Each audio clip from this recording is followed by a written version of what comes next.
Avui tanquem el cicle Cuidem el nostre cervell, un enfoc multidisciplinar per a la qualitat de vida. Hem fet un conjunt de xerrades, conferències en aquests darrers 2 mesos, en els quals hem pogut parlar de l'Alzheimer amb la doctora Nina Gramunt, el bon tracte amb la doctora Montserrat Coma, suport psicològic al cervell amb el psicòleg Josep Vila i l'envelliment actiu i qualitat de vida amb la doctora Dolors Quera. Avui és el moment, crec, que també d'agraïments a totes aquelles persones, associacions que ens han ajudat a fer possible totes aquestes, si no he comptat malament, 5 xerrades. I no puc oblidar d'agrair a la Fundació Pere Tarrés el seu suport i, com no, també a la Unió Catalana d'Hospitals, a la Fundació d'Amics de la Gent Gran i d'Agrupació d'Aules en Formació Permanent per a la Gent Gran de Catalunya, segons estic entès, que es diu AFOPA. No vull oblidar, malgrat no ho tinc apuntat, a tot el personal assistencial, comandaments, membres de l'equip de direcció d'Esti Alliance, que sempre han estat presents en aquest conjunt de xerrades, de conferències, alguns més que jo, perquè jo haig d'admetre que vaig estar la primera i aquesta darrera, per tant les coses són com són, i donar-los les gràcies per endavant. Entenc que aquestes xerrades també ens ensenyen a tots a comunicar-nos millor i també, com no, ens donen coneixement que ja en aquests temps ens és molt necessari. Dit tot això, i espero no haver-me oblidat ningú, si no ja adelanto que la culpa és del director de comunicació, no pas meva, donem la benvinguda a la doctora Begoña Román, en la que analitzarà les perspectives ètiques que envolten a les malalties que afecten el cervell. També contem avui amb una fila zero formada per 3 experts, com són la doctora Esperanza Gómez, psiquiatra de la Fundació Sociosanitària de Barcelona i també metge forense, el doctor Màrius Morlans, metge especialista en medicina interna i nefrologia i membre del Comitè de Bioètica de Catalunya, i la Cristina Aragüés, directora de comunicació d'Unió Catalana d'Hospitals. Anem a fer una conversa, espero que una mica filosòfica, perquè la meva especialitat és la filosofia i no tan clínica, que és l'especialitat que o tant de psicologia clínica o tan mèdica com fins ara havia estat.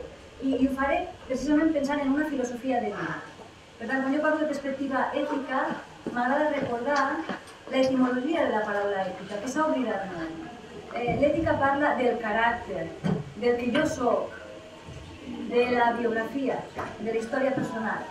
Ethos vol dir això, els trets que em caracteritzen, la meva manera de ser. Per abordar aquesta qüestió de cuidem el nostre cervell des de la perspectiva ètica, dividiré la xerrada en 3 parts. En la primera m'interessa fer qüestions conceptuals, perquè estem en un entorn multidisciplinar i és important que ens posem una miqueta d'acord amb el llenguatge, perquè cadascú té formació professional, però també té formació professional, i veu les coses i les interpreta des de la seva especialitat. La segona part entraré molt amb una sèrie de canvis que fan que estiguem parlant d'aquestes qüestions sobre les malalties del cervell, precisament perquè malalties com la demència, com el deteriorament cognitiu, com malalties específicament del cervell, les coneixem més ara, l'augment de més diagnosi, l'augment de la qualitat biològica de la vida perquè s'allarga més, després discutirem que també pot allargar en algun sentit també la biogràfica, almenys en el recordatori del passat. És important pensar, deia, en aquesta segona part, l'antropologia i la ontologia social des d'on parlem quan parlem de cervell, amb un determinat desenvolupament de la ciència. I per tant, aturar-nos una miqueta amb certa racionalitat científica que avui té molt d'èxit i se'l mereix, com és millora de la farmacologia, millora de la neurociència, però que ha de ser també conscient que la ciència és una activitat humana en una determinada societat, en una determinada antropologia, en una determinada manera de concebre el tenir cura i concebre la medicina, com no només curar, sinó també cuidar i acompanyar fins al final de la vida. I la tercera part, m'encanta que parléssim de la qualitat de vida, perquè és un terme que val la pena discutir-ho des de la perspectiva ètica, perquè no tota qualitat de vida d'algú és bona per a tots. i perquè a vegades, vetllant molt per la qualitat de vida d'un, se n'oblida la justícia d'altres i se n'oblida la polisèmia i la pluralitat de perspectives que el concepte de qualitat de vida té. No només la perspectiva de Xarop i Verdugo, més d'una perspectiva de psicologia social, no només la perspectiva clínica d'un bon diagnòstic, per tant d'una dimensió objectiva, sinó també parlar, i a mi m'interessa especialment aquesta dimensió, de la relacional, de la perspectiva ètica, del tipus de relacions que establim i no només parlar del que a la Fundació Alzheimer Catalunya han publicat el llibre de la doctora Dawn Brucker, que la vaig tenir ahir en un congrés a la Facultat de Filosofia, i que ells parlen de la psicologia social maligna. És una psicologia social que perverteix determinada manera de treballar amb les persones, sobretot amb demència. Doncs jo volia recuperar el concepte de qualitat de les relacions. Qualitat de les relacions vol dir unes relacions de confiança, de respecte, d'empoderament i per tant tota una tradició que la bioètica s'ha cuidat molt de posar en relleu, no només de la mà de respecte a l'autonomia del pacient, sinó també del principi de no maledicència i de beneficència i el principi de justícia, sense oblidar-se de les virtuts dels professionals, de les maneres de ser dels professionals i dels cuidadors, que també a vegades són les famílies. Bé, comencem amb la primera part. La distinció, qüestions conceptuals. M'agrada sempre començar per la distinció entre ètica i moral, molt breu, i la distinció entre quatre ètiques, i la distinció, discutidíssima, entre patiment i dolor. Comencem amb la primera. La distinció entre ètica i moral és pertinent fer-la, i jo insisteixo molt en que cal fer-la, donat el context en el que nosaltres estem. Se resumeixo molt breument que en el món de la filosofia o bé s'han fet servir com a sinònimes, com ara en el carrer, la gent diu és no ètic i immoral, o això és ètica i moralment correcte, com si abundés en la negativa o en l'afirmació, però es fa servir com a sinònimes. Quan parlem de... No se'n sent bé? Jo pensava, si he de mantenir aquest to, acabaré esgotant.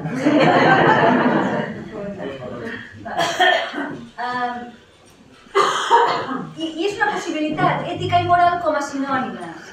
Bueno, al món del carrer ens pot funcionar. Al món de l'acadèmia no.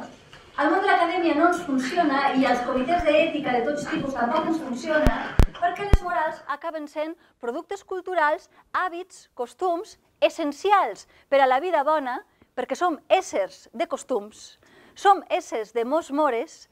L'altre dia parlava amb un col·lega que deia hem de fer l'elogi de la quotidianitat. El que més important hem de fer quan ve una persona en un entorn de malaltia o en un entorn de vulnerabilitat social, cal recordar sempre als cuidadors i als professionals que el primer que han de garantir és l'estabilitat.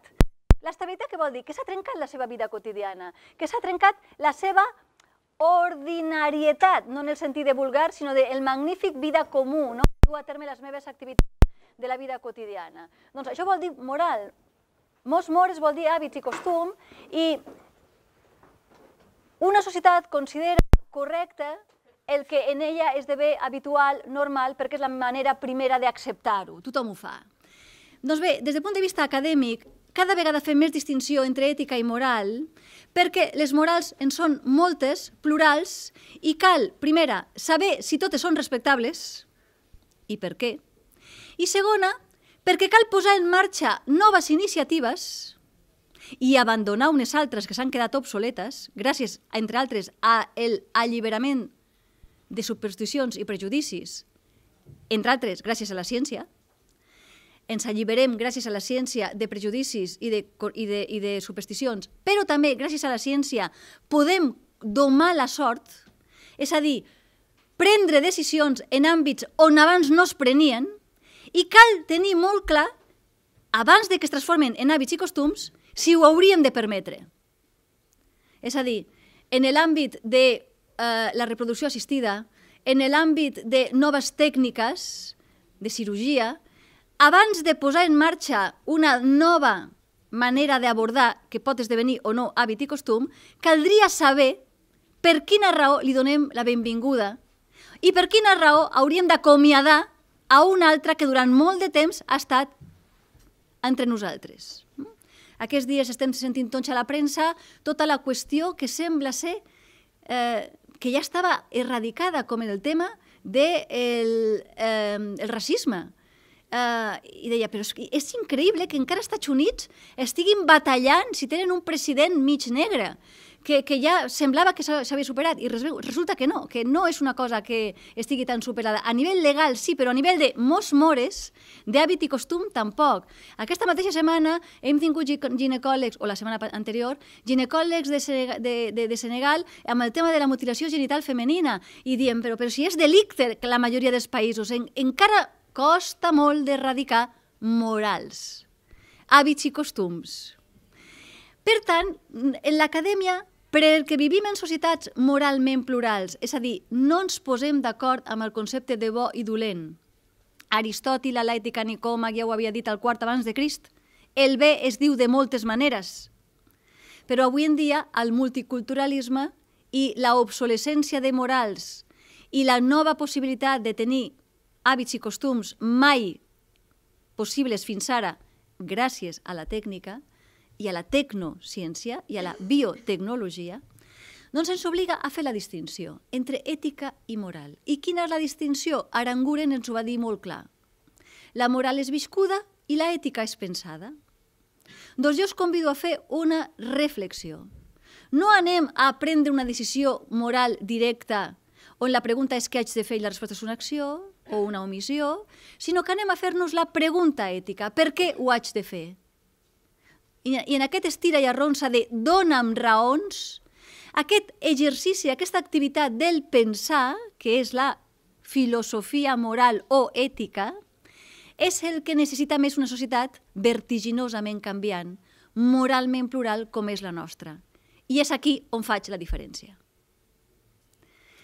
Però hi ha una tercera distinció, la que no la fa, la diferència, moral i ètica, la que sí que la fa, la ètica és pensada, la moral és viscuda. Hi ha una tercera distinció que per mi és també molt important quan parlem del nostre tema, que és cuidar el cervell, que és la de tradició de Schopenhauer, filòsof del segle XIX, on ell, criticant l'ètica kantiana, que és qui comença a fer aquesta distinció entre la moral és viscuda i l'ètica és pensada, ens deia: bueno, la moral acaba sent un codi de valors social i, per tant, coactiu, repressor, inoculat a nivell de consciència, però no deixa de ser un producte cultural i, per tant, violent. Mentre que l'ètica seria un producte més natural, lligat a la compassió. En filosofia no hem fet les distincions tan clares entre simpatia, empatia i compassió. Ens adrecem a les etimologies i etimològicament són sinònimes. L'ètica tindria més a veure amb un sentiment de benevolència natural en el que m'alegro de l'alegria de l'altre i em fa mal el patiment de l'altre perquè resuma més indiferent. De manera que les morals poden arribar a ser aparells cruels, perquè arriben a acceptar com a costum i hàbit coses que són aberrants des del punt de vista de la compassió. El col·lega i amic professor d'ètica de l'Autònoma, el Joan Carles Mèlich, segueix molt aquesta tradició i fa aquesta distinció quan ell escriu sobre la seva ètica de la compassió i parla molt sobre una moral de la crueltat, i recupera i vol que es fem més ètica que no mera moral. Per què he començat per aquesta distinció? Doncs perquè, efectivament, el coneixement del cervell que nosaltres estem gaudint, que permet tenir millor farmacologia i, per tant, millor assistència de les malalties del cervell, el coneixement sobre com abordar les persones que van perdent capacitats perquè van perdent neurones, només fruit per això que es diu ageism, edatisme, l'envelliment, també ens fa veure que mai havien tingut quotes de longevitat tan grans com ara per a més gent, havíem gaudit de qualitat de vida amb deterior cognitiu perquè hem posat en marxa institucions que cuiden a la persona quan ella no és ja autònoma, i tot això són noves maneres de cuidar, noves maneres de viure, quan biològicament la vida continua, tot i que biogràficament està bastant depauperada, tot això ens obliga a pensar més en ètica i no només en mera moral. Ens obliga més a pensar en el per què i no només en el què.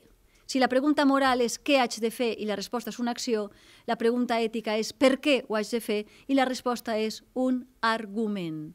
Dóna'm raons.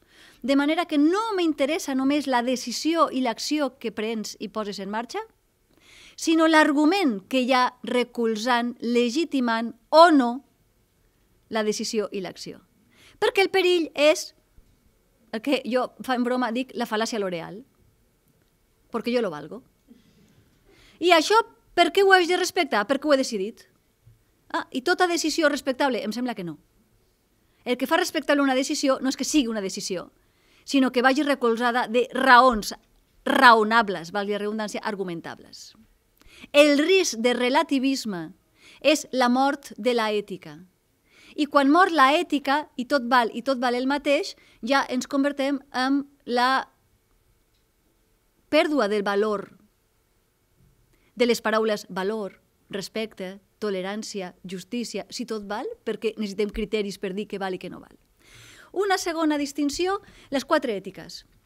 En societats accelerades, vertiginosament canviants, moralment plurals, hipertecnificades com són les nostres, societats del coneixement, és molt important saber gestionar la complexitat d'allò que anomenem argumentari ètic. I hem de treballar amb la ètica personal, l'ètica professional, l'ètica organitzativa i l'ètica cívica. Quan una persona té una malaltia i entra en una institució social o sociosanitària o clínica, entra amb la seva moral particular, es troba amb un professional que també té la seva moral personal, però no se troben com a persones en la seva vida privada, sinó que se troben en la relació professional assistencial, sigui treballadora social, infermera, logopeda, fisioterapeuta, metge, cirurgià, psiquiatre. Se troben 2 persones, una amb la seva moral particular, amb la seva vivència de la por a una determinada malaltia, i la ètica professional d'aquella persona que està en un col·legi de metges, en un col·legi de psicòlegs, etc. A més, no se troben normalment en la casa particular del metge, en la seva consulta particular, com si aquest exercís la seva professió com a autònom liberal, sinó que es troben en una organització. En una organització que té uns mitjans que no necessàriament són ni de la persona particular ni del metge, sinó que són, si són públiques, de l'Estat, la ciutadania, i si són privades concertades, igualment estan al servei de la ciutadania, però han de gestionar recursos que no són seus particulars, ni del pacient ni del metge. I, per tant, també la ètica organitzativa s'ha de tenir en compte. I, per últim, tot això ha d'estar dintre d'un paraigües en el que ens entenguem, que és l'ètica cívica. Doncs bé, només a títol orientador, les 4 ètiques no s'han de separar estrictament perquè un entra tot ell allà on va, però sí que s'han de jerarquitzar segons el criteri que prenem per a decidir, que tenim en compte per a decidir, i el context en el que estem decidint. L'ètica cívica és una ètica mundial que no diu com s'ha de viure, no parla de qualitat de vida, parla de la dignitat de vida i de la justícia. A mi m'agrada recordar, faig una petita variació d'una bona frase d'Asladair MacIntyre, un filòsof nord-americà. Ell diu, i després faig la meva variació, una vida bona és una vida dedicada a la recerca de la vida bona. Jo faig el petit canvi. Una vida digna i justa és una vida dedicada a la recerca de la vida bona, perquè no ens posarem d'acord en les ètiques personals que tenen com a criteri la qualitat de vida. Això que els filòsofs anomenem vida bona, felicitat. Ahir no ens posarem d'acord, perquè canvia molt al llarg de la vida d'un individu el concepte de qualitat de vida, canvia al llarg de la vida d'un individu i d'un individu a un altre, i amb freqüència no sabem molt bé què és. Ahir no ens posarem d'acord. El gran filòsof alemany Fichte deia: sortiu corrents del partit polític que us prometi la felicitat, perquè us farà molt desgraciats. Les distopies del 1884 o del Aldous Huxley ja donaven, o ara los Juegos del Hambre que se està estrenant ara, o El dissident o El divergente, no sé quina pel·lícula, tornen a parlar d'aquesta qüestió de dir buscant el món feliç podem carregar-nos la llibertat i, per tant, la dignitat i la justícia. L'ètica professional i l'ètica organitzativa tenen com a criteri la qualitat del treball que un va buscant quan s'adreça a un hospital, a un centre sociosanitari o a una residència. L'ètica professional té que veure amb la qualitat del servei i la qualitat organitzativa té que veure amb la qualitat total de tots els serveis que allà es junten al servei de la ciutadania. I l'ètica cívica parla de justícia i de dignitat. Doncs bé, quan parlem de l'atenció al ciutadà, de unitats d'atenció al ciutadà, es diuen així, i és un molt bon nom, estem parlant de l'ètica cívica, que no diu com s'ha de viure, sinó els mínims decents que qualsevol persona, a qualsevol lloc, a qualsevol moment, hauria de tenir garantits perquè la seva vida fos digna i en condicions de justícia. Després, l'ètica professional, juntament amb l'organitzativa, el professional no pot anar per lliure desconsiderant l'orquestra simfònica de l'organització, però l'organització no és orquestra sense grans instrumentistes que són els professionals. La metàfora és de Peter Drucker, l'economista, en aquell bon llibre que es diu La societat postcapitalista. I per últim, haurem d'atendre a les preferències personals en nom de la qualitat de vida. Ara bé, sempre i quan no vagin en contra de la dignitat i la justícia de tots. Per tant, ja dono idees. No tota qualitat de vida personal és respectable. No ho és aquella que atenta contra la dignitat i la justícia. I algú pot dir, però és que hi ha alguna qualitat de vida que atenti contra la dignitat i la justícia? Miri, moltes. No només els tòpics del pederasta i el sàdic, que poden trobar qualitat de vida en coses que són realment cruels, per abús de poder i d'autoritat, sinó moltes maneres inconscients de viure que són insostenibles si apliquéssim la màxima kantiana de tots els subjectes. L'ètica cívica treballa amb 3 preguntes molt senzilletes. I si tothom ho fes? I si tothom ho sapigués? I si m'ho fessin a mi? Principi universalització, tots els subjectes, principi transparència, responsabilitat, rendeix públicament comptes del que fas, amagar-se és símptoma de sense vergonya, de que un té vergonya de que ho vegin en públic, i la reciprocitat és no posar-se a un mateix per sobre d'un altre, sinó que parteix de la condició d'equitat, d'igualtat i per tant de tractar-nos com igualment humans diferents en la nostra qualitat de vida. I per acabar, en aquesta primera part, la distinció patiment i dolor. A mi m'agrada recordar que amb un doctorand, ara ja vaig llegir la seva tesi, vam estar uns mesos llargs veient si hi havia manera de treure algun entrellat d'aquesta distinció entre dolor i patiment. I quan anàvem buscant i anàvem llegint, cadascú se muntava la definició de dolor i patiment que més li agradava per demostrar el que volia demostrar en aquell article. Però se treballava amb una antropologia molt cartesiana, platònica, el dolor disruptiu, dolor no sé, és físic, i el patiment és anímic, com si tinguéssim molt clar què és lo físic i què és lo anímic, com si tinguéssim molt clar que el cervell no és, o sí, la ment, i per tant ahir començaven a tenir problemes antropològics. I moltes vegades totes les tesis sobre no li pot fer mal això que s'anomena el miembro ciego, perquè li han tallat el braç i tot això, com és possible que li faci mal? Ahí tenim temes molt interessants de dir, a mi no m'interessa entrar-hi en la discussió entre dolor i patiment, però sí que m'interessa molt reivindicar que la condició humana és una condició de finitud i per tant de mortal i per tant de perspectiva i per tant de necessitat d'esperança. Un subjecte que té esperances i pors i que allò que anomenem dolor es pot controlar molt bé, quan ens quedem amb el tema de físic, amb farmacologia. Però quan arribem a determinades malalties del cervell, està molt bé, molt important aconseguir controlar el dolor. Però controlar el desànim, controlar la manca de perspectiva vital, controlar el dolor per la insatisfacció del desig o per la satisfacció del desig però no del sentit, aquesta és una altra cosa que és a la que la filosofia s'ha dedicat. Va ser Schopenhauer qui va dir-nos al segle XIX, quan ell està reflexionant sobre la compassió, que no desconsiderem un àmbit de patiment que les societats benestants poden haver desconsiderat. Una cosa és el dolor o patiment, deixo el dolor per la físic, parlaré més de patiment. Una cosa és el patiment per no satisfer el desig i, per tant, plaer, satisfacció del desig, dolor, patiment, frustració del desig, la frustració. I diu Schopenhauer, val, d'acord, és possible que això sigui un patiment, la frustració, però jo no desconsideraria, diu Schopenhauer, i la va encertar al meu parer, que en societats benestants, on estem treballant perquè cada vegada més persones tinguin benestar, és a dir, absència de dolor físic, perquè tenen satisfets els seus desitjos, tinguin un altre tipus de patiment i no tinguin recursos personals per gestionar-los. Ell se referia a haver satisfet el desig, haver obtingut la cosa que desitjaves, però no el sentit que suposava haver aconseguit la cosa.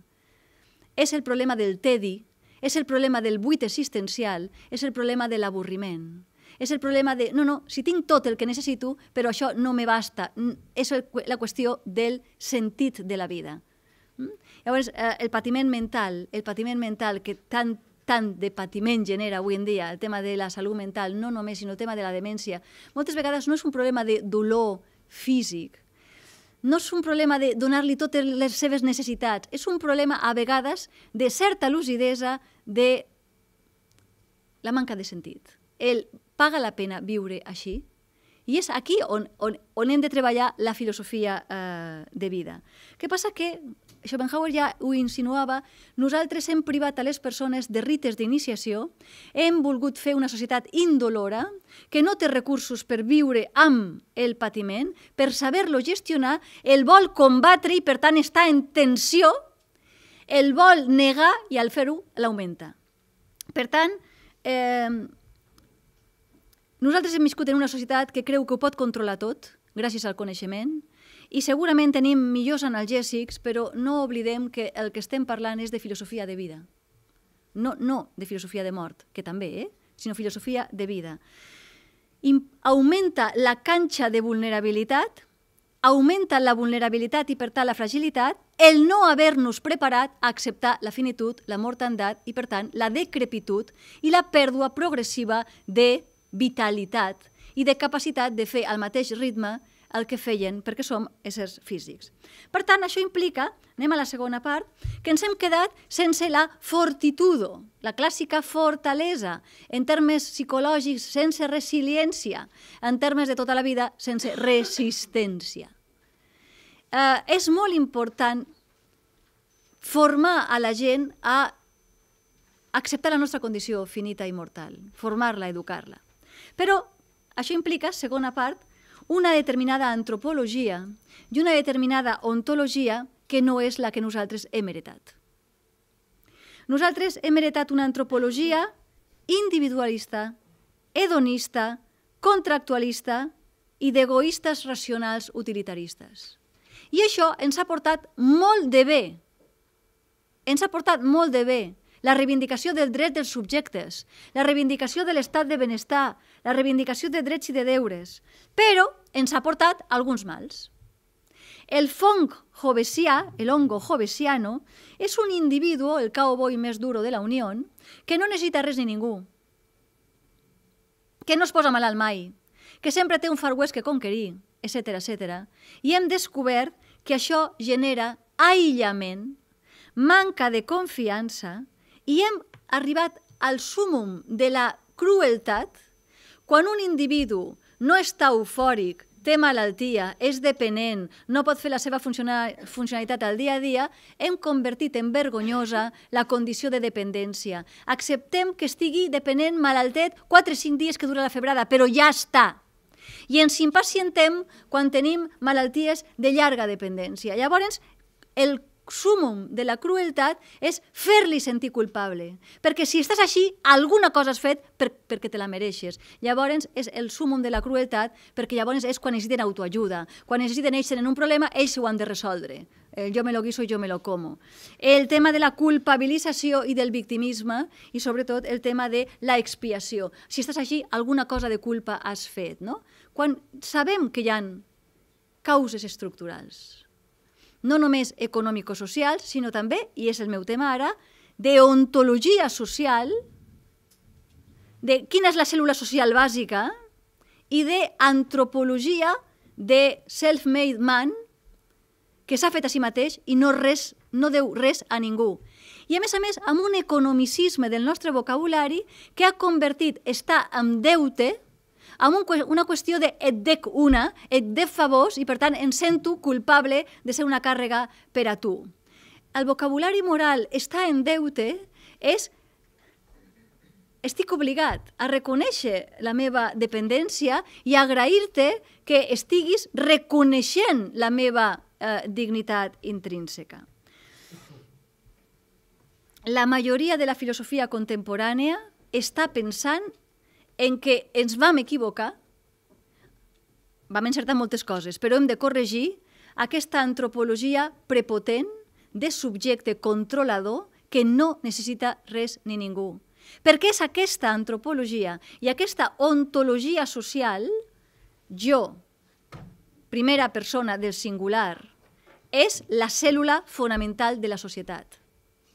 Han criticat això per què? Primera, per les incoherències que la pròpia antropologia hobbesiana comporta. I segona, perquè la gran problemàtica que tenim avui en dia té a veure amb com recuperar el capital confiança.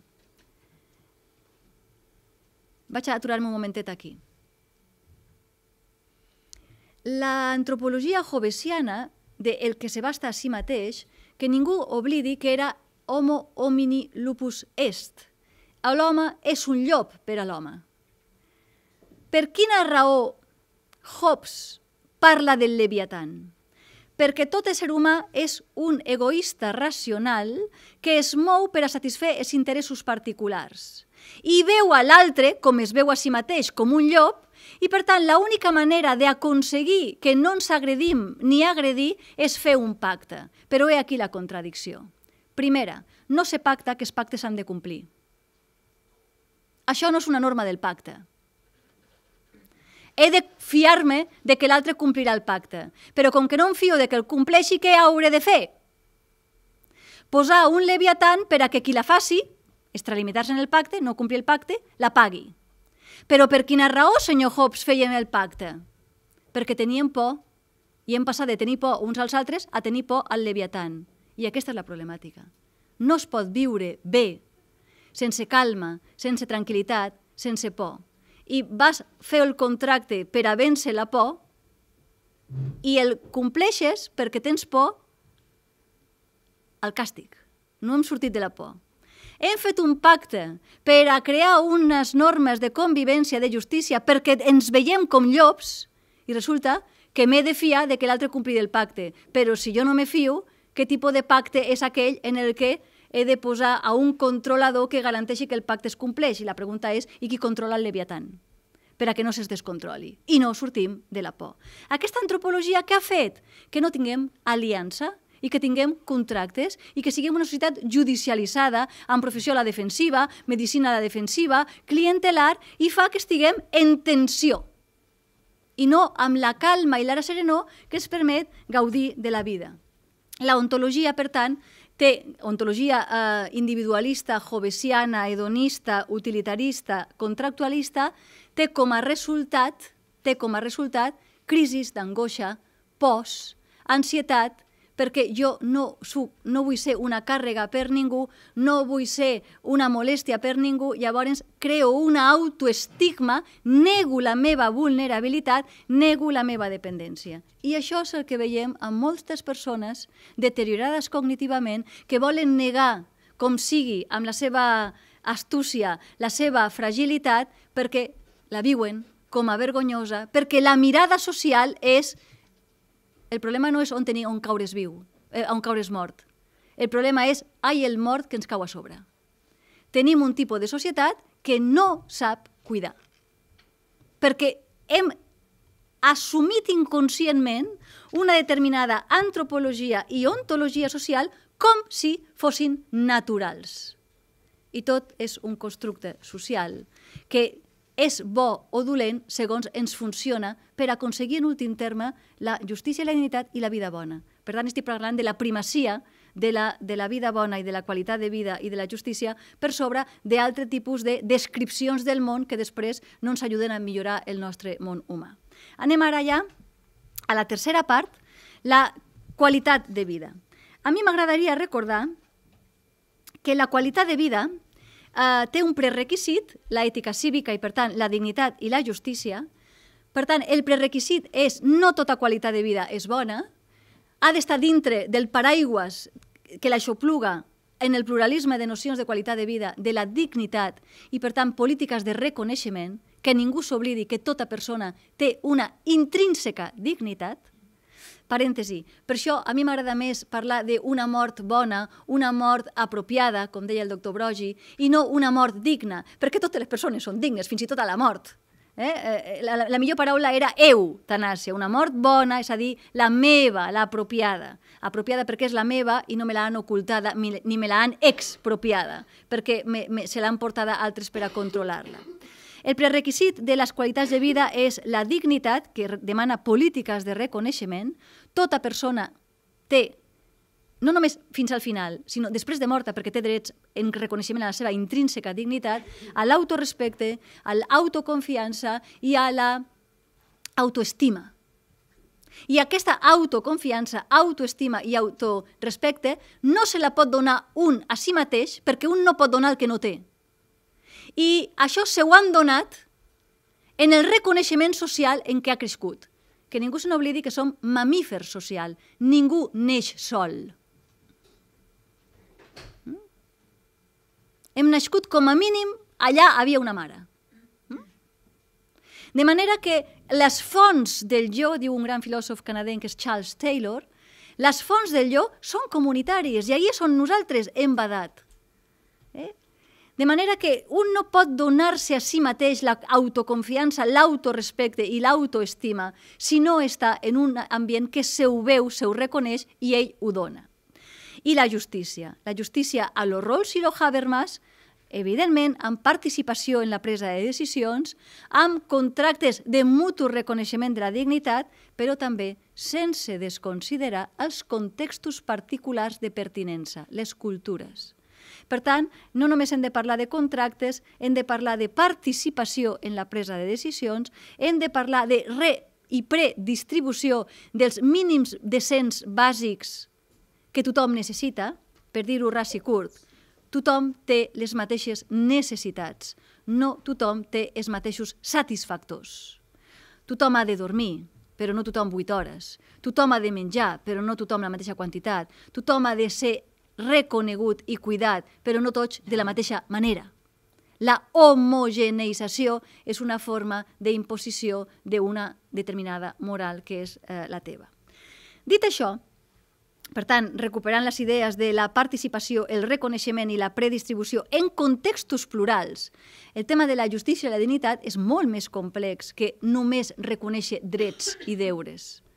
Cal promoure capacitats i cal avaluar el desenvolupament de la qualitat de vida dels països per un altre ítem que no el producte interior brut, perquè aquest és brut.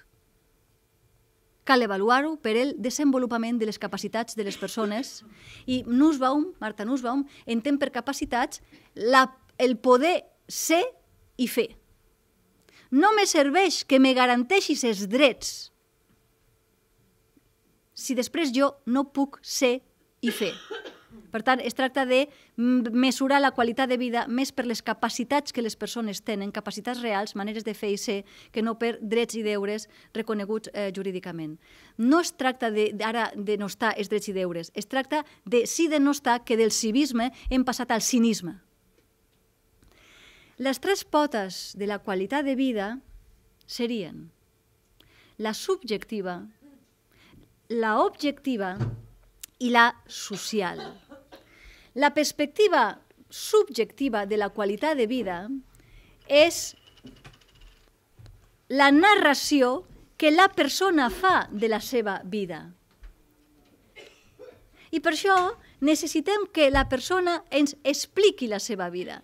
Per això la història clínica ha de ser cada vegada més una història de vida. L'última moda en bioètica és la bioètica narrativa, quan pràcticament totes les escoles psicològiques ho tenien claríssim. Tenien un divà on la gent explicava, narrava la seva vida, perquè la vida humana és biografia. Fins i tot quan el cervell comença a emmalaltir, les emocions segueixen sent tan fortes com les que tenia sempre. Quan el cervell comença a emmalaltir, la persona és capaç de recordar música, de recordar emocions, de recordar tactes. Per tant, anem a treballar-nos molt la seva biografia, que és la seva memòria, els seus records, i per això és molt important envoltar-lo del seu passat. Perquè potser el seu present no el té molt davant, però el seu passat li pot retornar i per tant hem de cuidar molt que la persona es reconegui i la reconeguem en el que era el seu passat, el que li agradava. Però deixem-li explicar la seva història, la seva unitat narrativa de vida. Segona, té una dimensió objectiva, diagnòstic per la imatge, bons diagnòstics. Bon diagnòstic clínic, objectivament aquesta persona té dolor. Objectivament aquesta persona té una insuficiència renal. Objectivament, clínicament, aquesta persona té molt deteriorat qualsevol cosa. Per tant, això és la qualitat de vida objectiva. Pot passar-nos, i nos passa molt, que davant d'una qualitat de vida objectiva molt bona, la persona estigui desmoralitzada i deprimida. I dius, però com és possible que aquesta persona estigui deprimida amb tot el que objectivament té, des del punt de vista clínic, cap tipus de malaltia, i des del punt de vista material, una bona família, un bon estatus econòmic-social. Per quina raó aquesta persona està deprimida? Bueno, la narració de la seva vida és la que és. Ahí estan els psicòlegs explicant moltes coses. Però després tenim la qualitat de vida social. I aquí és on m'interessa molt. Perquè ahí és on, quan una persona té deteriorat el seu cervell, és on hem de millorar molt la qualitat de vida social, el tipus de relacions que és capaç d'establir. I el tipus de relacions que està capaç d'establir ha d'anar dirigides a crear estabilitat, subratllo, l'elogi de la vida quotidiana. El que més angoixa una persona és la por. Tornem-hi. La por. A què? A no poder fer el que volia fer fins ara, a no controlar el seu entorn material i polític, a no poder satisfer les seves necessitats bàsiques. Per tant, és ahir quan la persona, el seu cervell, comença a fallar-li i té por que si li falla el cervell és el pitjor que te pot passar, perquè és la pèrdua de la teva personalitat. Que puguis confiar en que tens una societat que et recordarà qui ets tu quan tu no ho pots recordar, que te reconeixerà amb la teva biografia i, per tant, procurarà estabilitzar-te. Evidentment, amb fàrmacs i el que calgui, però també estabilitzar les seves rutines, la seva qualitat de vida quotidiana, què li agradava fer, què li agrada fer, què capacitats de la vida quotidiana encara pot fer i, per tant, podem aconseguir que gaudeixi. Segona, hem de continuar creant capacitats, en el grau que pugui. No dir, ja no val, en comptes de que ho faci, s'ho fem.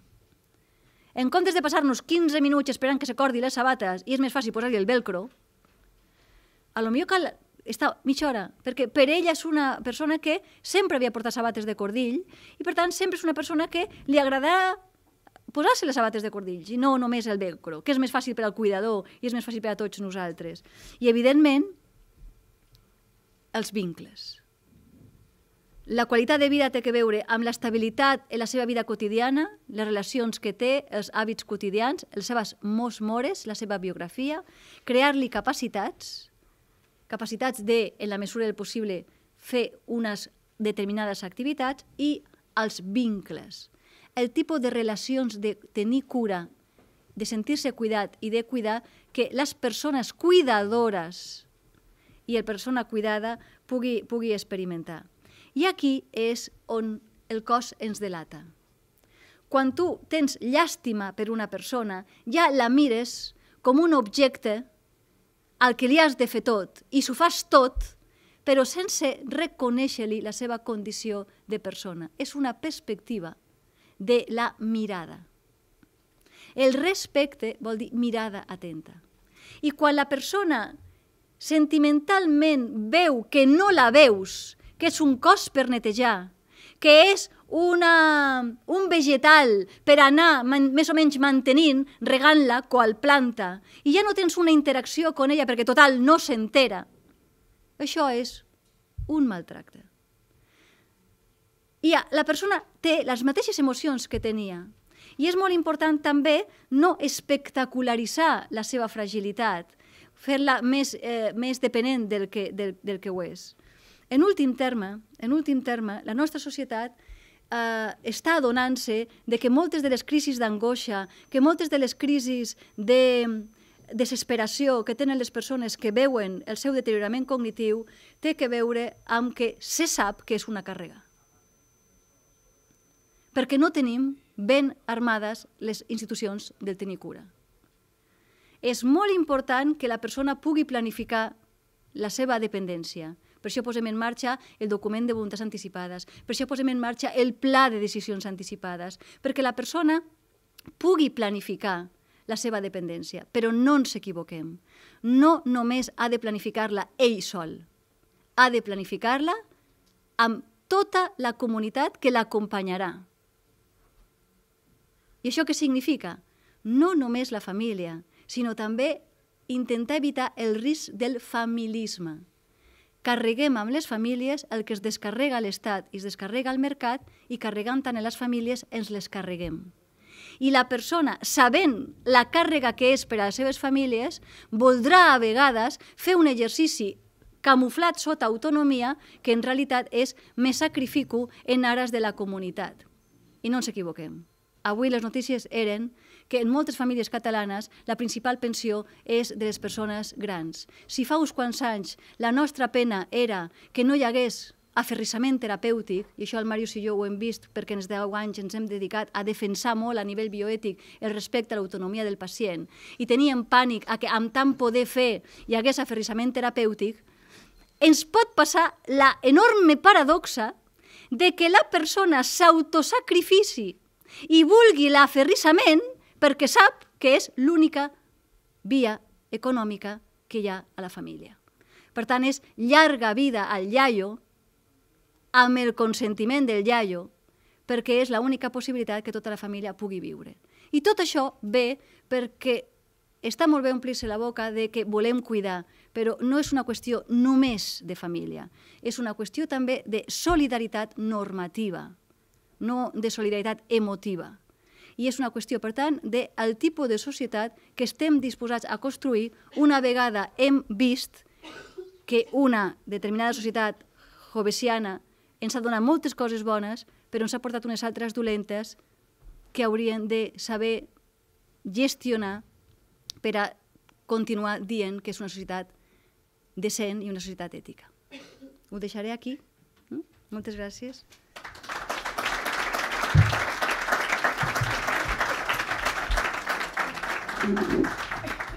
Volia preguntar-li a la doctora Roman com des de les entitats sanitàries i socials podem treballar per incorporar tots aquests aspectes ètics als quals et referies, no? Hi ha comitets d'ètica, cada vegada s'està fent més formació per part dels professionals, cada vegada s'intenta també que hi hagi un diàleg amb els usuaris, amb les famílies, però sembla que li hem de donar una volta més, no? Com creus que podríem apropar-nos a fer aquesta volta? Mira, jo crec que és molt important. Jo parteixo d'una filosofia molt pragmàtica. Pensem perquè tenim problemes. I el problema que tenim en aquest moment és que hem generat una longevitat magnífica, amb una funcionalitat magnífica, amb una vitalitat magnífica, però que a vegades va acompanyada d'un deteriorament cognitiu, tot i que la persona que se va deteriorant el seu cervell no necessàriament pateix. Si pateix és quan té moments de lucidesa per veure el que li carrega als altres, el mort en vida, que deia jo, no? I amb aquesta consciència d'expiació i de culpabilitat que viuen les famílies, quan desitgen que es morin perquè pensen que a l'avi o a la meva mare no li agradaria viure com està vivint, no? Per tant, primera cosa que hem de fer, destabuïssar la dependència. No només la mort, destabuïssar la decrepitud. Destabuïssar-la vol dir, anem a parlar més d'això. Anem a planificar. La gent sí que planifica el seu pla de pensions, el patrimoni. Economista, una societat economicista, això... Però no ens agrada pensar en que el més normal és que un vagi perdent funcionalitat. I el tipus de vida que nosaltres hem creat ha foragitat el cuidar. L'ha foragitat, entre altres coses, perquè tenia una gran...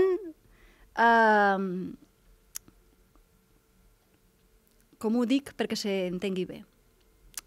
Tenia una gran esclava, que era la dona. Clar, i ara la dona s'incorpora al món de la feina i la casa sin barrer. Perquè no és que... I no, jo m'agrada dir, algunes sociòlogues i antropòlogues que treballen més a perspectiva de gènere no només han denunciat el familisme, han dit, no, és que es parla molt del brain drain, és que en anglès rima, la fuga de cerebros. No, és que cal parlar molt del care drain, de la fuga de cuidadors. I el problema d'aquesta fuga de cuidadors és que seguim amb l'opressió i el colmo del colmo, el sumum del sumum, és de la dona ara a la dona. Perquè ara el que faig és contrato a la filipina o a la colombiana per a que la seva mare, que és igual que la meva, potser una miqueta més joveneta, perquè les colombianes comencen abans, per a que la seva mare cuidi a la neta, perquè jo no puc cuidar ni a la meva mare ni a la meva filla. Així que la colombiana deixa sense cuidar els seus per a que me cuidi a mi els meus i jo he de treballar molt per a mantenir-lo a totes tres. És aporètic. Per tant, jo crec que és molt important, primer de tot, destabuïssar que no tenim resoltes aquestes qüestions, que no les tenim resoltes i que hi ha un temps per a viure, un temps per a cuidar, un temps per a treballar i que no hem sabut conciliar-ho tot. Hem excessivament monopolitzat la vida de la feina i cada vegada hi ha menys feina. Per tant, és un tema que toca, com ho hem dit aquí, multidisciplinarietat, moltíssimes qüestions. I quan parlem de les malalties del cervell, tenim el model britànic, que és més de care homes, treballar en cases de cuidado, i per tant donar diners a la família per a que puguin portar-la a unes residències, o tenim el model alemany, que dona diners a la filla, perquè la filla cuida millor.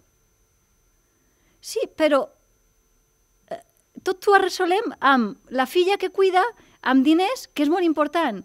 Però per mi el tema del cuidar és també el tipus de relacions. El tipus de relacions que aquesta persona generarà. Per tant, necessitem, evidentment, recursos econòmics, però també necessitem reestructurar l'ontologia social, que no és vergonyós la condició de dependència ni de cuidar, i que ha d'haver-hi un tipus de relacions laborals que permetin unes excel·lències i excedències per a cuidar nens i cuidar persones malaltes dependents el temps que calgui. Vaig a posar-te un apunt. A mi me va cridar l'atenció saber que a la nostra funcionariat poden aconseguir el 100% de remuneració en la seva baixa laboral si i només si està dintre de 4 categories.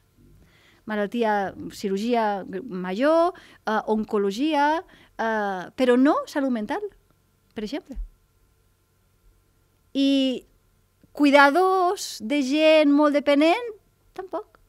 Clar, dius, què tipus de societat no continua donant l'esquena a problemes que són molt reals.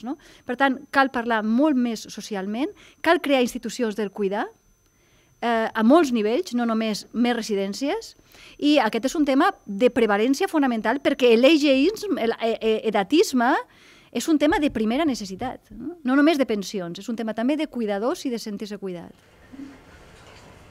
Moltes gràcies. Bueno, en primer lugar felicitar a la organización y a la doctora Román, porque si pretendía hacernos reflexionar, desde luego yo me voy con muchas reflexiones para casa. Cambiando un poco lo que se estaba hablando hasta ahora, había una cosa que me ha llamado especialmente la atención, porque nos ha hablado de sufrimiento, de frustración, de insatisfacción del deseo, y hoy en día los que nos dedicamos a la salud mental cada vez vemos más patologías que están relacionadas con la insatisfacción del deseo. Y esto lo relacionaba con personas individualistas, hedonistas, de alguna forma muy reivindicadas. Y de hecho en estas patologías lo que más vemos es una relación de dependencia muy marcada y un terrible temor al abandono, unido a esa insatisfacción. No sé si se ha planteado alguna vez alguna reflexión. Sí, los filósofos han pensado muy bien esos temas. Lo que pasa es que no nos hacen mucho caso, últimamente más. Pero hay muchos filósofos, pero muchos, a lo largo de toda la historia de la filosofía occidental, que es la que yo conozco, que se daban cuenta de que existe un hedonista mal educado que no sabe gestionar su deseo y por tanto está en una perpetua ansia en el que el objeto nunca le satisface y el ahora qué, y el ahora qué, ¿no? Y es el continuo insatisfecho que se ilusiona cada vez que hay un nuevo objeto, pero que cuando lo obtiene sale siempre la pregunta del ¿y ahora qué?, ¿no?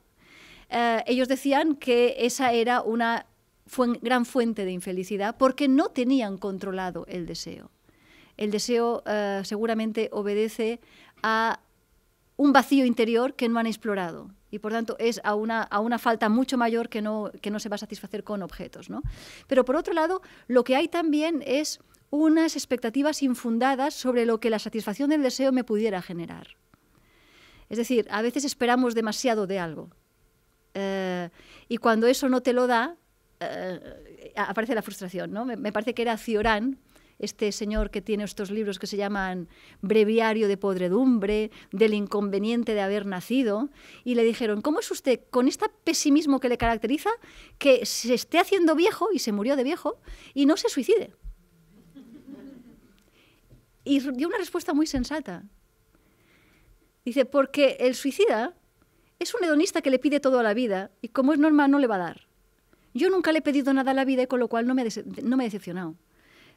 Este ajuste entre la expectativa, el deseo y la realidad, esto es la filosofía, ¿no? La calidad de vida tiene que ver entre la adecuación, entre la expectativa del deseo y la realidad. Y yo no controlo toda la realidad, pero lo que sí que sé es que soy mortal, finito, y que tarde o temprano voy a acabar siendo muy dependiente y acabarse la vida. Qué bueno que es no perder nunca esa perspectiva, porque te rebaja los humos. Sí, bona tarda. En primer lloc, felicitar Estri Allianz per la iniciativa organitzant aquestes jornades i agrair-los amb l'acreditació per compartir aquesta estona. Com sempre, encara que últimament ens veiem i t'escolto molt, sempre és un plaer i sempre és estimulant. I jo aprofito aquest context per fer dues reflexions. Perquè ho apunto com a hipòtesis, no estic gaire convençut. Però com que aquí tinc bons amics i gent que em coneixen, el clima és molt casolà i per això t'agraeixo, i admeto la crítica. Una és l'actual crisi. O sigui, l'actual crisi està fent més que els arguments filosòfics per carregar-se l'hedonisme individualista. El jovent d'ara ho té clar, ja no són consumistes, no poden. I per tant, l'ètica del treball, la gent diu, estan pagant 4 xavos i he contestat sí, però tinc treball. Cosa inimaginable. Els abandons de carreres d'informàtica per incorporar-se a primer i segon d'informàtica al treball, ara s'ha desaparegut. Ara acaben informàtica, un màster i el que sigui, perquè saben que el futur laboral depèn de la seva formació. Per tant, està fent més la crisi actual per la crítica de l'hedonisme que els arguments filosòfics més forts. La impressió que hi hauria. Per tant, s'hauria d'aprofitar. El lideratge social s'hauria de presentar en què mai hi havia hagut una crisi que posés tan en evidència les limitacions del individualisme hedonista consumista. És cada dia, surts al carrer i ho veus, per tant s'ha d'aprofitar per subratllar-ho, perquè com la crisi d'un determinat tipus de capitalisme incontrolat mai era tan fàcil com ara. Ho veus cada dia, no? En segon lloc, la recuperació en aquest context d'un valor que s'havia perdut. Quan jo miro les iniciatives per ajudar els altres, sigui el magatzem dels aliments, sigui Càritas, sigui la Creu Roja, ho lideren gent gran, jubilats. Jubilats estan jugant un paper a la societat de l'ajuda en l'àmbit familiar.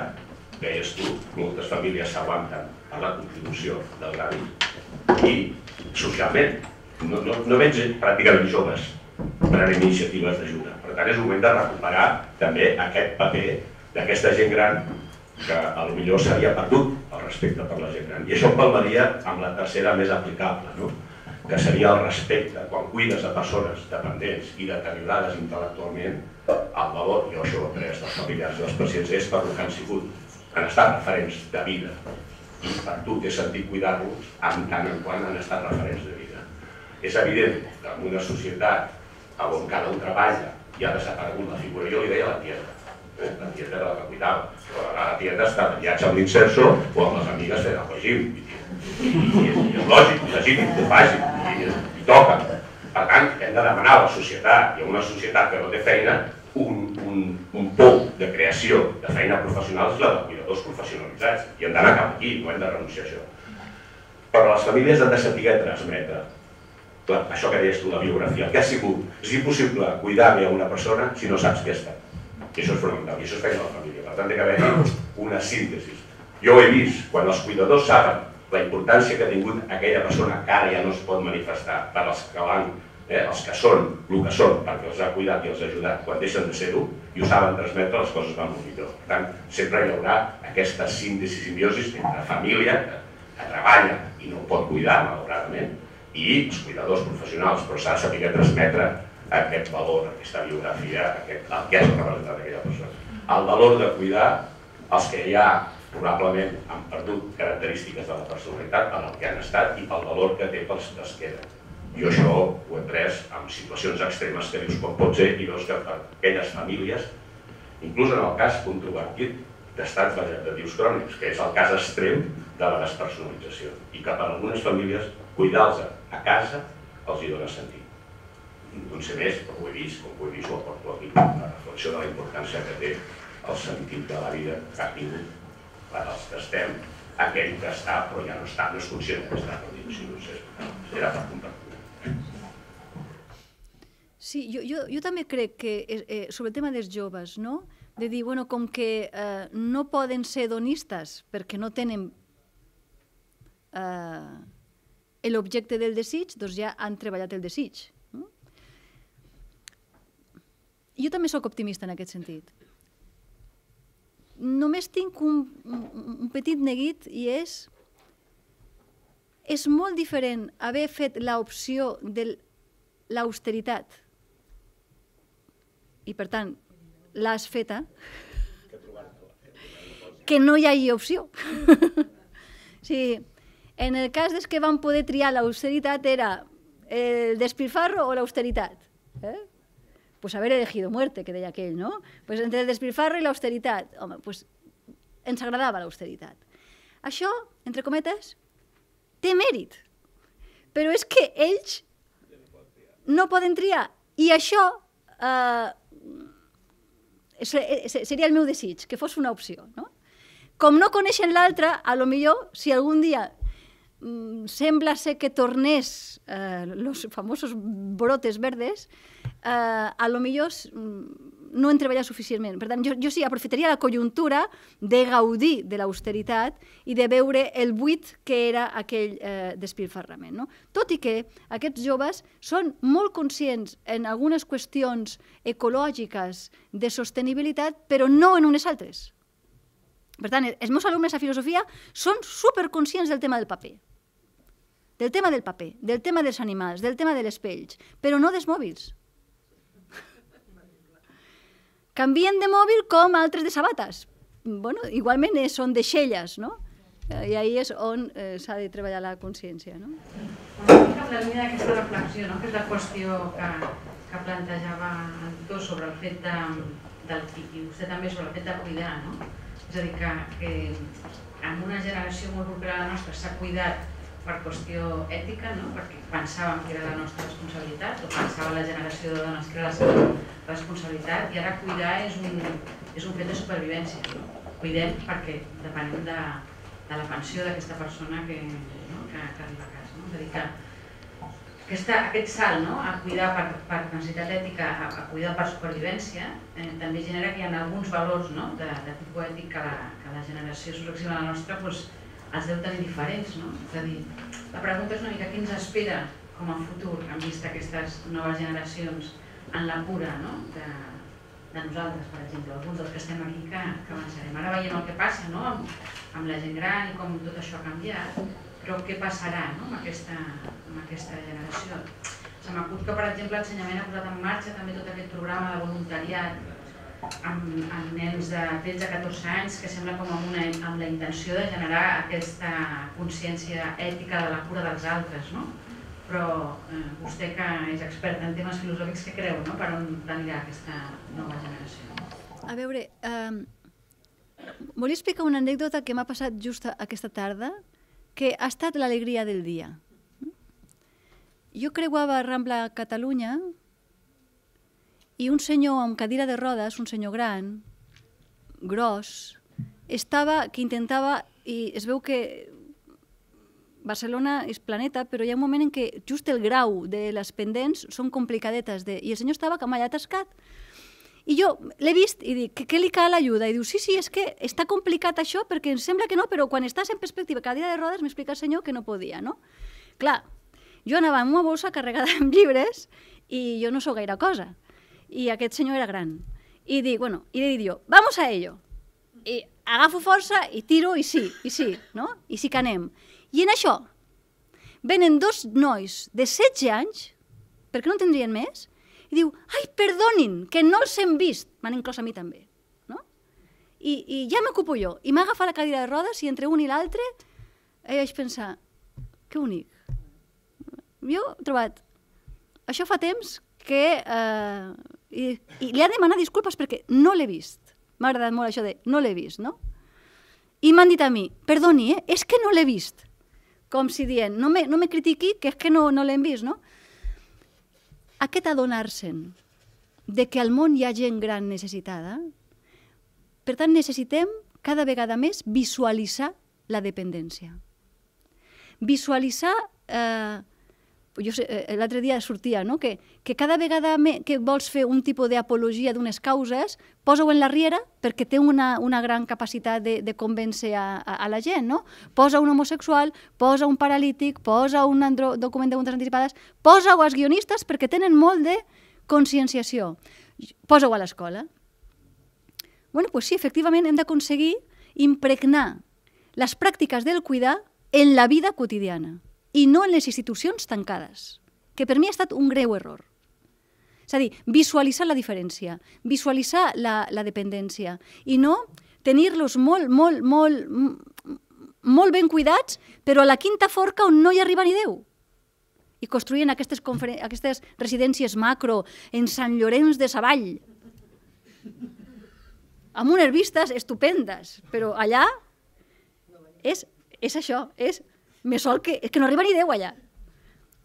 Hem de canviar xips del tipus residències molt més homes, i no només perquè dintre són molt boniques, sinó perquè a peu de carrer, que sigui molt més fàcil sortir a la perruqueria, que no hagi de venir a la perruqueria. Jo continuo volent anar a la perruqueria tota la meva vida.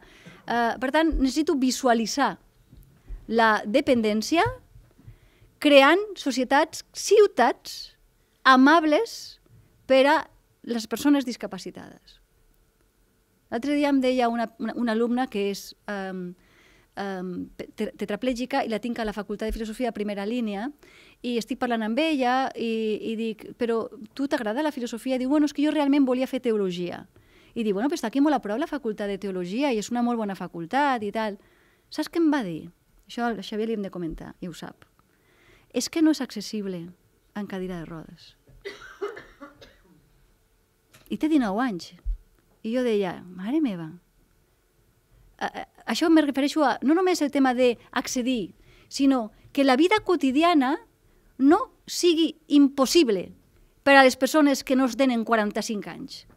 Perquè és que aquesta ciutat, a partir dels 45 anys, és molt dura, Parades de metro que no tenen ascensor, nens que van, gent que va en carrer, és impossible viure en ciutats així. Per tant, veure que és una ciutat poc cuidadora. I em sembla que les polítiques públiques d'aquest país van a les hordes salvajes de turistes joves i no al benestar de les persones que estan aquí i que han d'envellir en la ciutat. Què fa la gent gran? Cada vegada surt menys. I a mi no m'ho arregla que puguis fer la compra per internet, perquè no veus a ningú. El bonic de fer la compra és comentar a la senyora Rosita de tota la vida, que te diu reina quan vas al mercat, com està avui el bonito o com està avui el... I clar, és això el que necessitem, no només una qüestió clínica, que també, és una qüestió també, insisteixo molt, la vida quotidiana el més allargable possible. El meu pare té una demència, i quan se perd, la meva mare, ai, se perdrà, i dic, és un poble, lo coneix tothom, i té GPS, té mòbil i tot això, però al final és el poble que ens el porten. S'ha tornat a perdre. No, no s'ha perdut, perquè és el seu poble i sap que no està a la intempèrie. Però aquí, a Barcelona, el meu pare no pot venir, perquè està a la intempèrie. Ell és el mateix, però és la ciutat la que... I després jo he vist un documental, preparant aquesta conferència vaig veure un documental que em va agradar molt, que es diu Cuidadores, del País Basc, no? I puja algú a l'autobús i és una senyora que té un inici d'Alzheimer i vol pagar ella l'autobús perquè encara ho pot fer i tothom li renya. Que com és que no va per feina? Perquè està traient el tal. I després l'autobusero pega unes frenades que, clar, segurament se trencarà alguna cosa, perquè no li ha donat temps a agafar-se. Bueno, tot això és una ciutat que cuida. Per tant, eduquem a les escoles, però també eduquem molt a les persones a acceptar la diferència de que som persones, reciprocitat, en què qualsevol de nosaltres arribarem a això i voldrem continuar agafant el metro, voldrem continuar sortint, etc. A mi m'agrada en anglès que no li diuen persones discapacitades, diuen persones mereixedores d'especial atenció. M'agrada molt aquesta manera de dir-los, no? Per tant, és un canvi molt global, molt global. Y quería hacer algún tipo de puntualización, no tipo general, lo que se refiere al tipo del enfermo a la geriatría. Ahora quizá, hasta ahora se plantea dar años a la vida, cuando en realidad debería ser dar vida a los años, ¿no? Y esto, lo que tú acabas de decir, la pirámide poblacional indudablemente es decreciente, está truncada, la población demográficamente cada vez vamos a vivir más. Hasta el año, a principios del siglo pasado, la vida media del hombre estaba por debajo de los 45 años y ahora resulta que estamos casi doblando. O sea que se espera que para 2050 la población, la mayoría de la población supere los 65 años. La geriatría, por otro lado, también ha evolucionado. Primeramente el enfoque era puramente de patología, cuando el enfermo estaba, cuando la persona ya estaba enferma, pues se trataba y punto. Segundo, aparte hubo la persona mayor que estaba enferma, pero había que dar calidad de vida. Y ahora ya se pone calidad de vida y además un envejecimiento activo. Es decir, que la gente mayor, a medida que vayamos pasando los 65 años, tengamos lo que llamamos el empoderamiento social, que tenga una capacidad y un objetivo de participación en la sociedad y que sea activo. Y que esta actividad sea... descargue económicamente todos los costes que supone el no tener un crecimiento poblacional, porque toda la maternidad está cada vez menor, porque la mujer se ha incorporado mucho al mundo laboral y esto hace que tengamos menos población de menor edad, ¿no? Todo ello, por esto quiero decir que quizá aquí a un futuro que no sabemos, que está en una fase de transición, posiblemente este planteamiento que tenemos ahora y todos estos planteamientos éticos de cómo tenemos que tratar a la gente mayor, posiblemente aquí, cuando acabe el siglo XXI, pues posiblemente esto será otro enfoque diferente, porque la programación del hombre no está en 90 años, está en 125, 130 años, biológicamente. O sea que estamos en una fase de transición en que se están posicionando posturas, tanto a nivel económico, social, filosófico y ético, ¿no? Luego, en cuanto al tema del hedonismo, yo creo que se basa sobre todo en un tema totalmente pragmático, que es el materialismo. Y esto va muy condicionado, como decía mi amigo Morlans, a la capacidad de adquisición de la gente, de la sociedad. Y esto también va muy ligado también a la capacidad de publicitación que tenemos a nivel de la televisión y medios de comunicación, que hace que la gente joven crea una frustración y no puede alcanzar objetivos puramente materiales. Quizás sí que haya que volver atrás y cultivar un poco más el aspecto moral, el moral no que sean las costumbres, que sería volver a lo mismo, pero los aspectos éticos y los aspectos más de tipo emocional y no tan material, ¿no? Esta es mi conclusión, diría yo. No sé qué opinarás tú de ello. Bueno, y una reflexión pequeñita solo y acabo, es que esto, cuando hablamos de la mujer, siempre la ponemos como, resulta que la vida media de la mujer son 85 años y el hombre son 77. O sea que el sexo fuerte sigue siendo la mujer, ¿no? Totalmente, ¿no? Y otra reflexión, y acabo ya, es quién cuida al cuidador. O sea, aquí se forma una pelota muy gorda, que es, primero, vivimos de la pensión de la persona mayor, y segunda, ahora, quién cuida al cuidador para que el cuidador le pague el Estado. O sea que hay una carga también económica muy importante. Y todo esto hay que solucionarlo de alguna manera, ¿no? Porque esto sería económicamente y socialmente insostenible aquí a poco tiempo, ¿no? Bueno, que la mujer dure más es porque no puede morirse hasta que se le han muerto los otros, porque tiene que acompañar.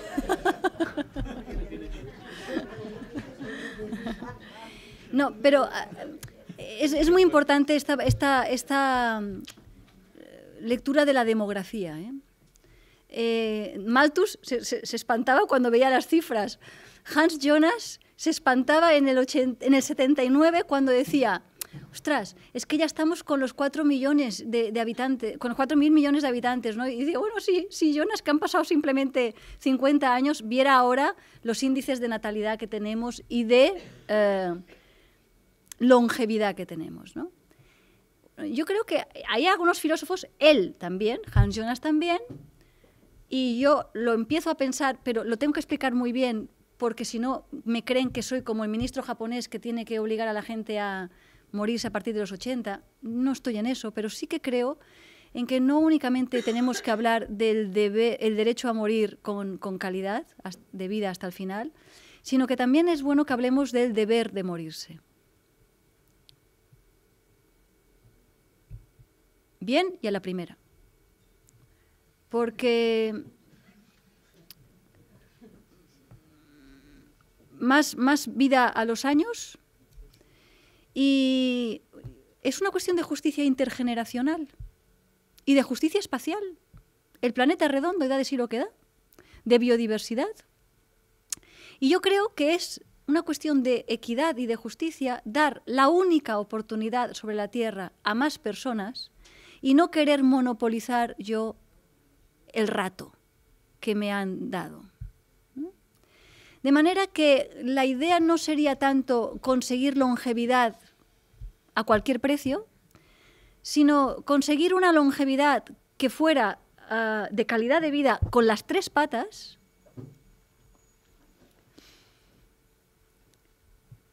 sin desconsiderar el deber de dejar el sitio a otros. Y ahí es donde nos tenemos que hacer un planteamiento de no todo el mundo tiene que morirse a tal, pero sí ese raciocinio personal de decir cuándo yo me tengo que ir para que la vida vaya continuando haciendo un curso lo más normalizado posible, ¿no? Y por eso ahí también a nivel de biotecnologías tenemos que poner de acuerdo si vale la pena mantener en vida a determinadas personas, que para que ellas estén en vida, todo el restante de la familia tiene que enterrarse en vida para que esta persona pueda vivir. Y estos son temas pendientes que no nos pilla pensados, ¿no? Y esto genera unos duelos muy patológicos, ¿no? De hijas que se sienten mal porque querrían que su madre se muriera ya y no lo hace, y ellas están teniendo graves problemas de físicos y mentales porque no pueden cuidarse, porque tienen que cuidar, están abandonando a la familia que deberían tal, y son cosas realmente complejas. Pero para mí el tema demográfico es un tema no menor y creo que es un deber dejar sitio a que vengan otros. Y no dejarlo solo al libre mercado, ¿no? Sí, yo quería un poco, para encabezar el tema este también que hablabas de la calidad de la calidad de vida en la persona mayor. Yo soy médico, trabajo en un sociosanitario en Hestia, y claro, a veces lo que encontramos los profesionales que nos dedicamos al cuidado de un paciente, dijéramos, mayor, ¿no? Con toda la complejidad que supone, es, se me acude a mí el tema del encarnizamiento, que a veces, ¿quién pone el freno en el hospital de agudos, que nos vienen derivados? O sea, esa información que a veces hay que dar a las familias, al propio paciente. A veces esto, este filtro que a veces se tiene que hacer en este tipo de pacientes complejos, de una edad determinada, avanzada, entonces es todo un poco complicado porque de alguna forma tú debes entre, como se dice vulgarmente, entre la espada y la pared con la familia, con la patología, con todas las pruebas y toda la información que vienen dadas de este paciente y con pocas expectativas a lo mejor para salir adelante, ¿no? A lo mejor tienes sorpresas y a lo mejor sale adelante, pero habitualmente aquí hay a veces una medicina entonces defensiva que no es una medicina de calidad y a veces no es una medicina, dijéramos, de alguna forma cariñosa, ¿no? Porque estás haciendo una medicina que a lo mejor no va a ningún lado. Y a lo mejor la situación basal que dejas a aquella persona, se quiere decirte que a veces la calidad de que hablabas al llegar a una determinada edad, y esto mismo que ahora tú aportabas de que el mundo y todo, hay un equilibrio, ¿no? Que a lo mejor los animales lo tienen más claro que nosotros, ¿no? Por la propia naturaleza y por el propio vivir, ¿no? Pero nosotros a veces queremos no dar calidad, sino dar vida, ¿no? Pero claro, esto es complejo, porque esto ya viene bastante atrás de ese paciente que la familia presiona, que logra que se vayan haciendo pruebas, resonancias, tratamientos antibióticos que les bajan las defensas, que les hacen infecciones oportunistas, y toda una retaíla que a veces queremos nosotros, o las personas que los queremos más, con más encarnizamiento, con más tratamientos y con más pruebas, ¿no? Yo sé a veces es aquel quien pone el cascabel al gato y quien frena esto, filtra, o realmente hay una formación a través de la universidad, a través de la facultad, para que el profesional tenga también una protección legal, que supongo que la tiene, y que sepa un poco frenar esto, ¿no? Sí, sí. Yo creo que hay que trabajar a tres bandas. En primer lugar, efectivamente, vosotros los médicos, los profesionales, seguís teniendo, a pesar de los pesares, lo que se llama la autoritas, el conocimiento clínico de un buen diagnóstico y un buen pronóstico. Y podando dar seguridad de hacer más no es hacerle bien. Y ahí es, sin olvidar nunca eso, que tenéis esa autoritas, ese juramento hipocrático de que no puedo hacer nada por mucha presión familiar que haga, que vayan contra el paciente. Y a veces os va a tocar ser el abogado del paciente. ¿No? Con familias que no saben hacer un duelo, con familias que ahora les va mal que se muera, etcétera, etcétera. Por tanto, no olvidar nunca esa autoritas clínica de conocimiento de un buen diagnóstico y un buen pronóstico para decirle, cualquier médico que hiciera eso creería que eso es una mala praxis. Esto está contraindicado por completo y yo no se lo voy a consentir. Y asertivamente, pero eso sí con mucha gracia, porque efectivamente la medicina defensiva ha venido para quedarse. Y ahí es donde hace falta mejorar la formación en las entrevistas, en el comunicar buenas noticias, y me consta que las facultades están trabajando eso, me consta. Primero. Segundo, también trabajar con el paciente. No, ja veurem quan arribi. No, no. Quan arribi no ho veurem. Ens posarem molt nerviosos. Por tanto, insisto, el buen documento del plan de decisiones anticipadas, del documento de voluntades anticipadas, es decir, yo lo digo siempre, que nos pille pensados y organizados. Porque el día que nos pilla la crisis ni lo hemos pensado, ni lo organizamos y lo hacemos mal. Por tanto, de esas visitas que hay un poquito de calma, que hay una cierta lucidez, sentarse al lado y empezar a planificar de esto hoy no te has caído, hoy te has caído y hoy no ha habido rotura de fémur, pero otro día sí que va a pasar. Y me tienes que ayudar a tomar decisiones sobre qué hacemos qué. Y ves, hoy te has atragantado mucho y esto cada vez va a ser mejor, porque como no quieres que pongamos el espesante, pues me tienes que decir qué hacemos. Si tú quieres que te pongamos la sonda, y poquito a poco va registrando. con el paciente. Hay que trabajar con el paciente para que veamos si puede participar poquito a poco en la toma de decisiones. Y evidentemente hay que trabajar con la familia. Y hay familias que son bastante, digamos, reacias, pero otras que son bastante permeables. Yo no desconsideraría en absoluto, y creo que es muy importante, la autoritas que te da la profesión. Nunca es una relación simétrica. Y eso a veces el clientelismo lo ha olvidado. Aquí quien sabe del tema y quien tiene que tomar las mejores decisiones es el paciente porque es su vida, pero con el conocimiento que yo le doy. Por eso estamos reivindicando eso de decisiones acompañadas e incluso a veces en estadios muy de deterioro del cerebro, compartidas. Claro que sí. No es mi decisión, no. Yo no soy un mero ejecutor de que pongo piezas a servicio del mejor postor, ¿no? Y en ese sentido es muy importante formar a los profesionales en estas maneras de ser asertivas, que nunca pierden la compostura y, por tanto, eso que Pellegrino había defendido como las virtudes del profesional. No únicamente los principios de la bioética, que sí, también las maneres de ser de los professionals. En algun moment de la teva exposició has parlat de la jubilació i una mica enllaçant amb el que comentava el doctor, no? Que doncs, bueno, s'allarga l'esperança de vida, fomentem tots i treballem per un envelliment actiu. La pregunta seria, i la preparació a la jubilació, quan? No?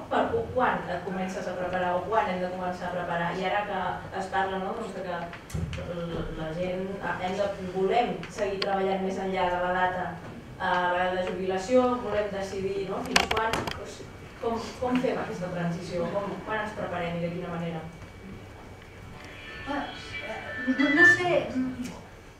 No sé exactament la edat i demés, però sí que trobo molt important que no s'hauria de pensar només en la dimensió subjectiva, des del punt de vista ètic, la meva qualitat de vida, vull jubilar-me o no vull jubilar-me, sinó també en el relleu intergeneracional. És a dir, si tu no te'n vas, altres no poden venir. I ara ja has rendit el teu saber fer a la comunitat i ara ho has de continuar fent d'una altra manera, perquè evidentment la teva experiència pot continuar aportant coses. Per tant, jo crec que això a nivell d'empresa sí que s'ha de fer al ritme de la persona. Hi haurà persones que fins a l'últim any no volen pensar. Hi haurà persones que amb 60 anys ja volen pensar. També ho demanarà el ritme de l'obsolescència de feines que fan. Per tant, no hi ha un moment, però sí, tothom necessitarà saber que hi ha un moment en què la vida productiva s'acaba sense que s'hagi acabat la vida. I després, evidentment, cada vegada hi ha més oferta, no necessàriament basada en els diners, perquè només està a l'accés dels que tenen una bona vida de gent, sinó a tots, i cada vegada són més els casals de gent gran, cada vegada més associacions de familiars, de gent gran, però també a les facultats tenim els programes de la Universitat de l'Experiència. Tinc una anècdota molt bona, jo soc la coordinadora del programa de la Universitat de l'Experiència de Filosofia, i són per majors de 55 anys. La gran majoria són tots segones carreres. Allà tinc persones que fa goig, I un dia estic fent classe amb ells i dic, jo vaig tenir així com un lapsus i dic, jo això ja us ho he explicat. Jo vaig pensar, estic fent la mateixa classe que vaig fer, jo tinc pavor a això, a repetir-me. Dic, jo això, miro una persona i dic, però si jo t'ho estava explicant a tu això, no? I una senyora molt graciosa em diu, no se preocupi, professora, la cosa bona d'explicar a gent gran és que se'ns oblida. I per tant, pot tornar-ho a explicar, que ens agrada molt tornar-ho a escoltar, no? Ho vam prendre com una mica de... Ja forma part d'això, no s'examinem ni res. És molt important també fer una oferta, no només d'inserso, sinó també de continuar aprenent. Hi ha molta gent que vol continuar fent filosofia, història de l'art, dret. Clar que no exerciran mai, però sempre m'ha agradat el dret i ara vull conèixer com és això del dret de gens. I m'he apuntat a la classe de dret de gens del professor tal i els hi deixem venir a les classes, tenen una matrícula. Per tant, pensar que el júbilo ho és. S'acaba una etapa i comença una altra. Però també garantint que no vulgui rendir com els nois de 18 i de 20 anys, perquè no.